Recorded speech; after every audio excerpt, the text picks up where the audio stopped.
Now, what have you seen already? Was the cave. You see, this is a typical shape of the cross. It's a typical basilica. It's a cross-shaped church. We just around this corner. We just enter the main gate, the door of humility. And you know what? That reminds us of what Jesus stated in the Gospel of Matthew. That it's easier for a camel to get through and out of the needle than a rich man to get into the kingdom of heavens. So we're just around this corner, leaded to line up, but we didn't do that today because you were listening and following the instructions. Let's rush it inside the cave, and we did it really well. Thank you so much for everything. Now, wait, thank you so much for everything. Then everyone must see them. We've seen the cave, which lies underneath the main chapel of the Greek Orthodox, my friends. 3 meters below the main course, or the main level of that main church. Now, how come, coming to your questions, believe that this was the birthplace of Jesus? You know, the Bible stated that Mary and Joseph used to live where? Nazareth. But what brought them to come to that land? It was a census registration. According to the Gospel of Luke, chapter 2, stated that Caesar issued a decree for all the population to return to their homelands. This was the land of Joseph. So he got engaged to Mary, and after marriage they came as many at the time to their homelands. So this was the land of Judah, or the territory of Judah, which was prophesied or predicted that the Messiah will be born in. I'm talking about the book of Micah.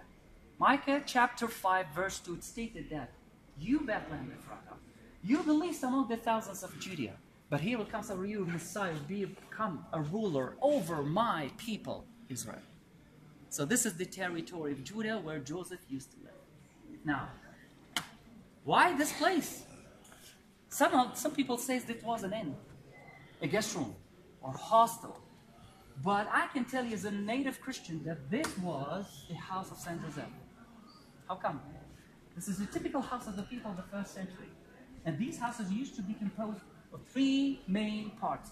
The part that you visited already was the living room, where people used to stay, to sleep, to keep their food supply, as well as their animals. How come? The place what you've seen, the manger, was the inner barn. The inner barn. The manger, where people used to place food for what? Animals.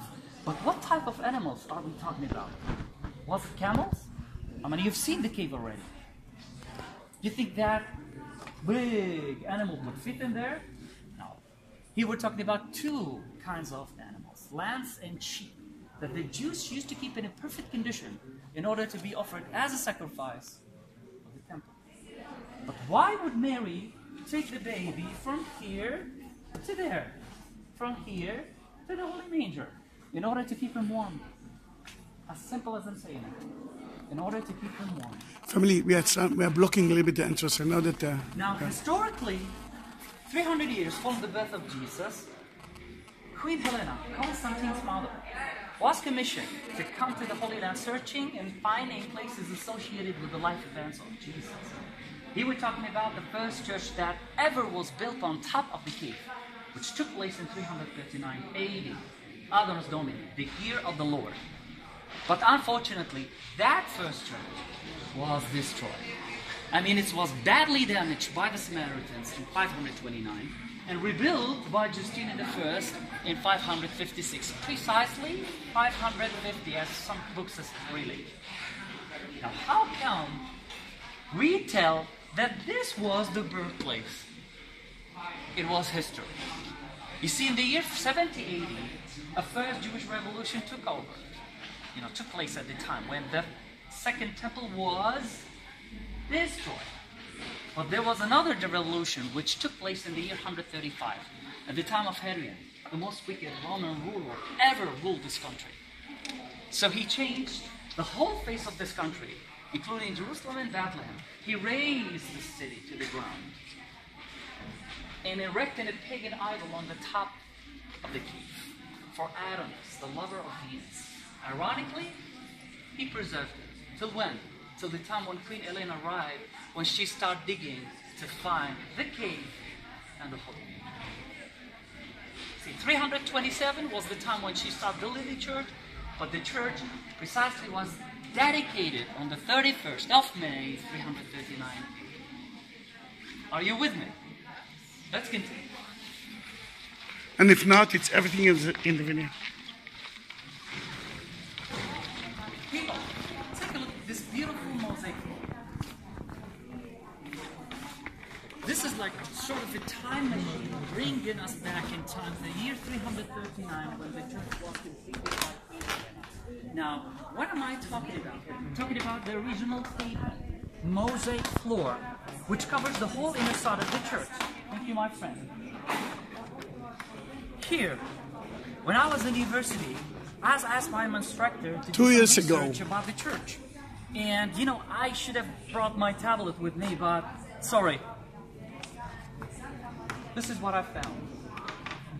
This is what Hamilton found in 1933. Yes, wait here slowly. A huge, beautiful, decorated pavement that dates back from the first church, which is standing around this corner. Okay? And you know what? It covers the whole inner side of the church. And according to the terms of the church is built at the time, this was the nave. You know the nave? It's the central main hall of the churches. And remember, this is basilica. And what is a basilica? A place for assembly. This is according to the people, the words used, or the terms used at the time. A gathering place. Okay? Now, second thing. Look at the walls. Oh, sorry. Both sides. Let them first go. I'm sorry. How are you doing? Nice to see you. Now, before we continue, Zahi, Yes. and everybody else, Sorry. come to Sorry. center. Sorry. Take a look up high. Look at that beautiful angel. Seen between the arches, the windows arches. This is one of two angels found recently hidden behind the limestone. You see, the church is under restoration to continue for the coming 2 years. You know, it's expected to finish 1 year ago. But you know what? They keep finding things. Yes. They keep finding things. You know what? Yesterday... Oh, that's new for me. Yesterday I love it. I just... So that. the graffiti? Look at the graffiti. I don't know about you. I'm seeing the I'm first. a native. This is a new thing to me to see. Wow. You know, the graffiti, the walls, you know, the pillars that were used during the first and the second church period. But this is a new thing to me to see. And I, as a tour guide, for the coming couple of years, I had to